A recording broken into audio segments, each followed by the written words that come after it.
ದುಬಾರೆ ಆನೆ ಶಿಬಿರದಿಂದ ಆಗಮಿಸಿರುವಂತಹ ಒಂದು ಧನಂಜಯ ಆನೆಯು ಕೂಡ ಸಾಕಷ್ಟು ಒಂದು ರೀತಿ ಗಮನವನ್ನು ಸೆಳೆದಿದೆ ಅಂತ ಹೇಳ್ಬೋದು.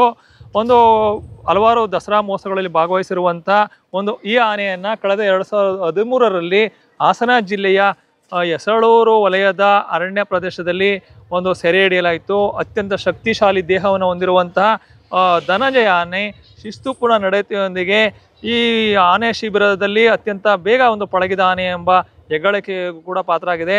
ಕಾಡಾನೆ ಮತ್ತು ಹುಲಿಗಳನ್ನು ಸೆರೆ ಹಿಡಿಯುವಂಥ ಒಂದು ಪ್ರಮುಖ ಕಾರ್ಯಾಚರಣೆಗಳಲ್ಲಿ ಧನಂಜಯ ಆನೆ ಭಾಗವಹಿಸ್ತಾ ಬಂದಿದ್ದು, ಇದು ಧನಂಜಯ ಕಳೆದ 7 ವರ್ಷಗಳಿಂದ ವಿಶ್ವವಿಖ್ಯಾತ ಮೈಸೂರು ದಸರಾ ಮಹೋತ್ಸವದಲ್ಲಿ ನಿರಂತರವಾಗಿ ಪಾಲ್ಗೊಳ್ತಾ ಬಂದಿದೆ.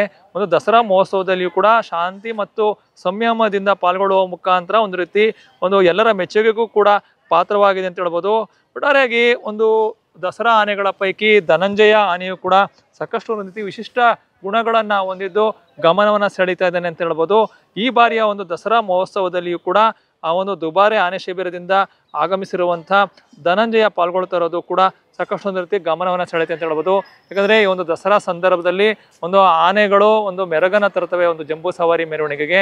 ಈ ಆನೆಗಳಿಲ್ಲದಂತಹ ದಸರಾವನ್ನು ಊಹಿಸ್ಕೊಳ್ಳೋದಕ್ಕೂ ಸಾಧ್ಯ ಆಗೋದಿಲ್ಲ. ದಸರಾಗೆ ಮೆರಗನ್ನು ತರೋದೇ ಈ ಆನೆಗಳು.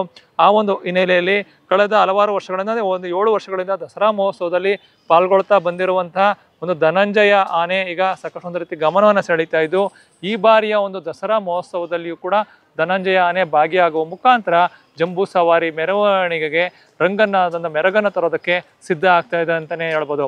ಕ್ಯಾಮ್ರಾ ಪರ್ಸನ್ ಅರ್ಜುನ್ ಜೊತೆ ರಂಗಸ್ವಾಮಿ, ಪ್ರತಿನಿಧಿ ನ್ಯೂಸ್, ಮೈಸೂರು.